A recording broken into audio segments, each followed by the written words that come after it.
course, the decider for some of these teams is, you know, who has the red underwear.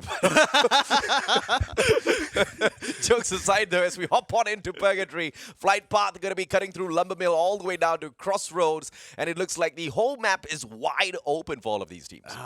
The thing is that all these flight paths I've been seeing as of late has always been this symmetrical, so it's really just up to the players to kind of determine where exactly they want to hot drop some of these guys. But so far, you know, they've been playing against each other throughout the entire week. Yeah. So what I've seen is like a lot of them are just choosing kind of like to avoid these kind of like first minute sort of engagements. But then again, that high tier loot zone seems to be a very contentious one. I already see 3 squads in total trying to make their way there. Even Heavy is trying to get around the border there. While Flash right now locked in a bit of a battle anxiety. They've already taken 1 down. Hawkeye is already out to the lobby now.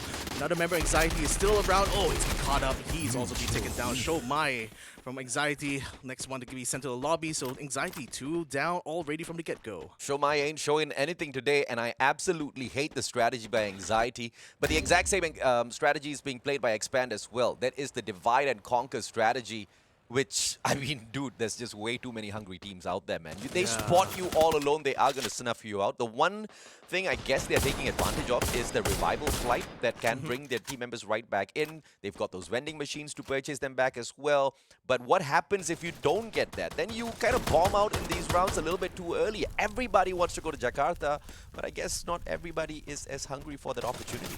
I would think everyone's pretty hungry for that. So, I mean, the thing is that, you know, especially with those guys who are a little bit outside of that 6 slot, they will still want to try to fight for points anyway. Too bad getting a good one with the charge blast on the lol, and the guy Kyle is able to take him down. Now they're going to be 1v1ing on top of the concrete blocks here, and he does take down Jetsubu as well. That's 2 kills already done into Farang here. So it looks like first Raiders are already taking control of this area. Yeah, and First Raiders are now the kill leaders of this lobby. Heavy's just around the corner though, so First Raiders, they better keep their heads down. Inside of this blue loot zone, you are going to be able to get anything and everything that you do want for yourself. So I get exactly where this squad is coming from. Cobra manages to find Rue as well, so that's a good start for him. Immediately puts him down and out of equation. Cobra gets a double for himself, so Expand is off to a fantastic zone. Make that a triple.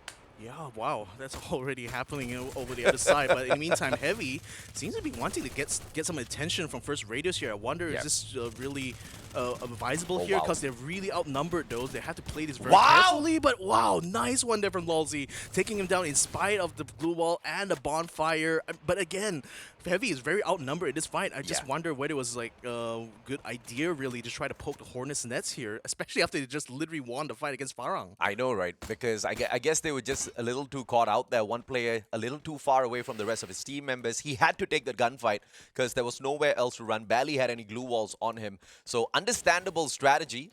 Ice Grenade is just going to tease the player just a little bit as Heavy now just pulls behind that wall.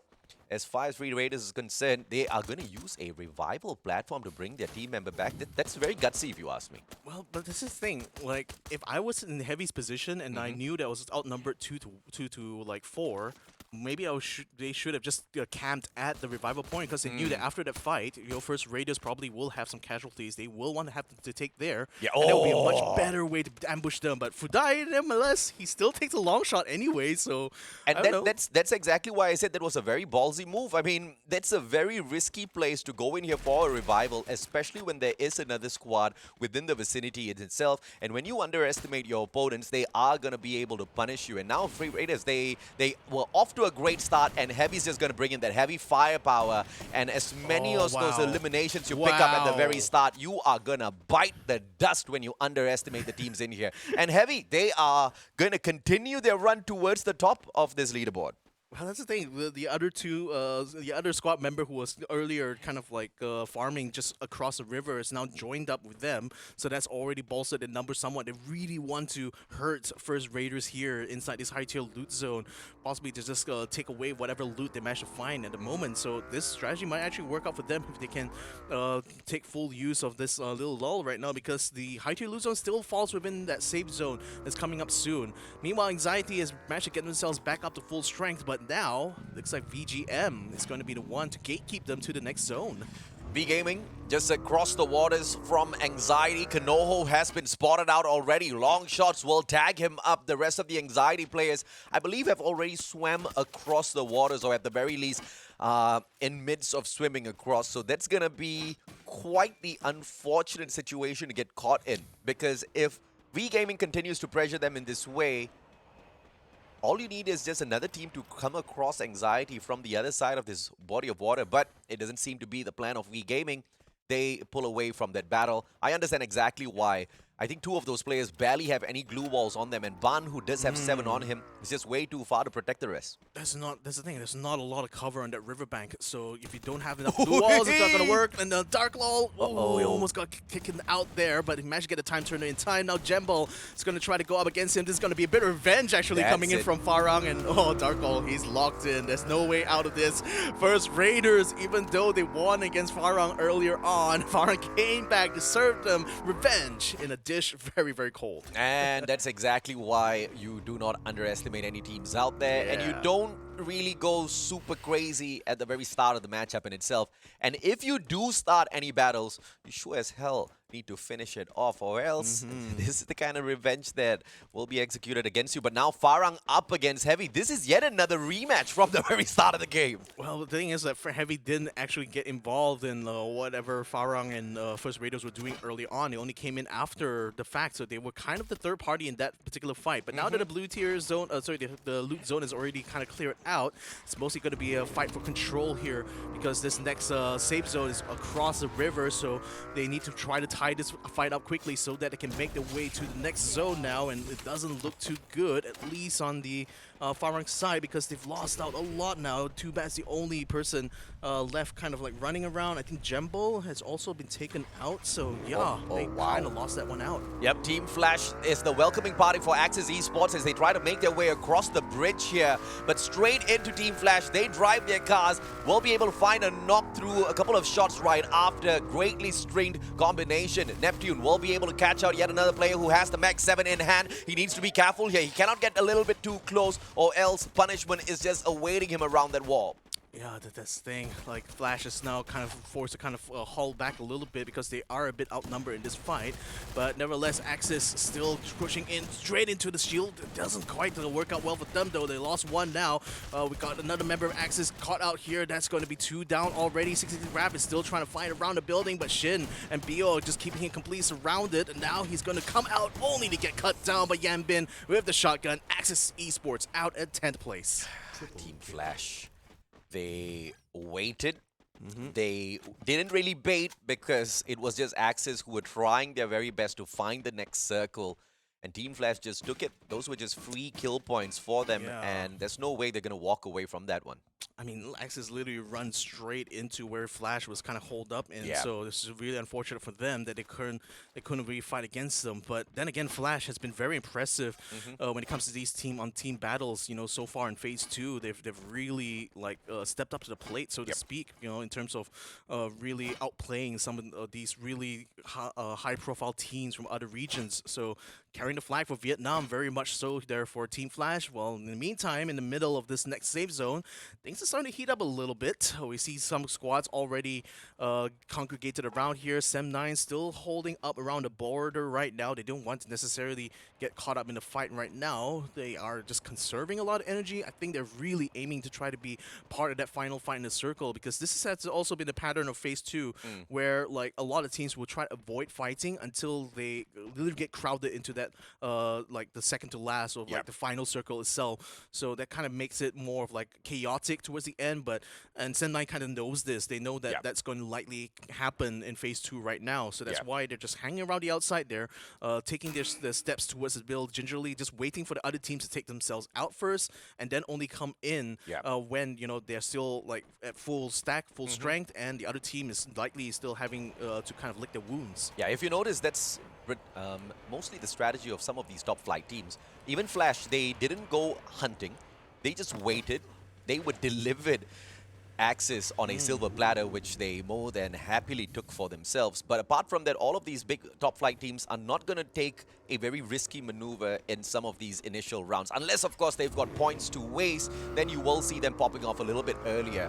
But it's always the better strategy to have those fights in the final circle rather than very early on. I mean, I think First Raiders were the perfect example for why you do not want to get into an early gunfight with anyone out there, regardless if or not you can overpower them in those initial circumstances. And this brings up another topic that I kind of touched on last week as well, where I kind of feel there's a really big advantage to be the third party in any fight. Of course. So, I mean, yeah, that's kind of like a feature, I think, of Battle Royale in general. But I think in Free Fire in particular, this has led to a lot of top teams just opting not to fire the first shot, literally just wanting to let the other teams be the one to actually fight against each other and then only decide to move in for the attack. And I think this has contributed to a pattern that we're seeing right now in Phase 2, where a lot of the top rung teams, especially those that are already in that top 6 slot right now to go to Jakarta, are just really do not want to take that risk of being the one to get swallowed up by a third party. Especially when you have the ability to steal away some of these elimination points. You can have two teams going at each other. They get knocks on each other from afar. You as the third party just nick off those kills. I mean, thank you very much for the knock, bro. I'll take that kill point. Yeah. Heavy on, unfortunately, will face Dewa.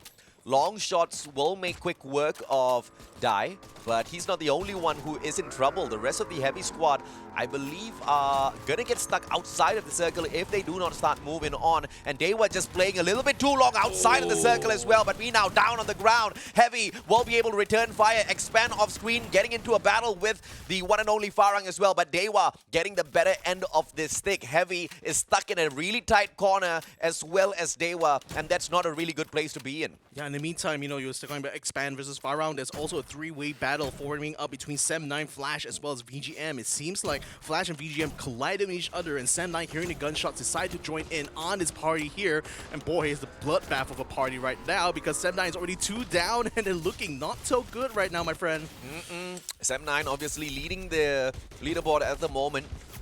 Them bombing out here might be a little detrimental, but let's see exactly how that works out for the squad. VGM, on the other hand, they have an opportunity to circle around, but outside of the circle, Team Flash continuously tagging them up. Sem9 is going to be their saving grace, as they are the distractors for Team Flash. VGM needs to get moving. Wow, that's really impressive there from VGM, because they were the ones getting the fight with Flash first, it looked like, from the map earlier on. So the fact they were able to finish off Flash as well, that's really going to help them a lot in the leaderboard. As Farang gets wiped out from Cobra using that Charge Buster to his advantage in these close quarter fights. And it's really, you really want to have those good shotguns, really, especially within CQCs, even though we've seen plenty of times where submachine guns can really still provide good damage, but I think reliably you still want to have a big shotgun. This is a terrible positioning for X-Roy, but as I say that, he is joined by the rest of their players as well. X-Roy out of the equation already. Heavy eliminated as well, and Dewa taking those spot shots at Expand. Are they going to be able to survive this? They need to pick up one player, but thankfully it is KOG, King of Gamers, returning fire towards Dewa, and that is the saving grace for Expand. Expand brings back their players as well so late into the game. That's going to be a game changer, Victor. Yeah, I mean, they're just spending everything they have in order to be able to stay in this final circle fight, but things are getting so chaotic right now. All the teams getting crowded around the campsite, and even though the containers are providing some reprieve to some of these teams, others are still stuck around the outside. Expands in particular are just facing a lot of trouble. Sem9's last member has just got eliminated. Fikri getting sniped out in the sidelines there, while in the meantime, King of Gamers, they are able to fight against this right here, taking out Bingsu. Now, Expand still on the opposite end of this circle here. King of Gamers also having a full stack here, so they really want to try to control this battle here. VGM has already lost one member, so and they might lose another here as Vantan. Just barely gets away there using the jump pad. Well, very smart play, but nobody here to backstab Expand just yet, so they can keep an eye on King of Gamers, but the more smarter idea would be to allow King of Gamers to take this fight against V Gaming and then hop on in for the third-party battle. They are the leaders of this lobby right now with the kills, and here comes Anxiety as well. Initially, I thought they were going to get wiped out super early with their setup. But survivors they are, finally getting into the circle, but they just become the meal of Cobra, who solo stand up. Wow, Cobra just standing up and fight. The thing is, he's taking a lot of damage now. Throwables are headed his way as King of Gamers is trying to capitalize on this opportunity right now to bring in some kill points for themselves. They've already taken down Shomai, and the glue wall, unfortunately, is keeping them from being able to take pot shots into the rest of Expand. But Anxiety is still not done yet. They're still lurking around. They've got a couple of members just on the edge of the circle now coming in. And then they know that Expand is a little bit hurting right now, but they need to have everyone, all hands on deck right now, because right now the only single member that's still stuck on the front there is going to be facing a lot of pressure. So now, finally they get onto the Jeep. Finally they join in with the rest of the teammates to try to fight against Expand. And King of Gamers now going to watch the back line there, because I think VGM might be moving in as well.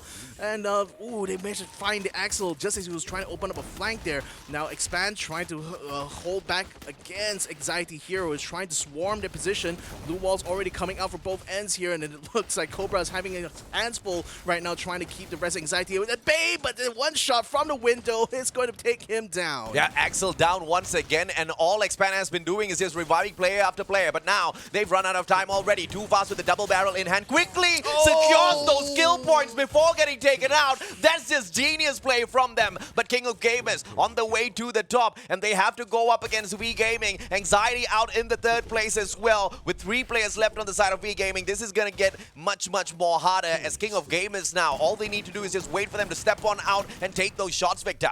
Yeah, the circle ain't big enough for these two squads right now as VGM tries to overrun the position that King of Gamers has been holding by the containers right now. Is absolute chaos on the field here, but VGM's already lost to. Vantan is literally the last person standing. He's trying to survive outside on the blue zone, but he doesn't have enough health there in order to survive long enough. But nevertheless, though, this is a good one here for King of Gamers. He actually picked up the booyah there. So now, VGM, despite the best efforts, wasn't able to take down these Thai Titans. This is a very good round for King of Gamers, because remember what I mentioned earlier on, MDH is going to look to catch up on those Alpine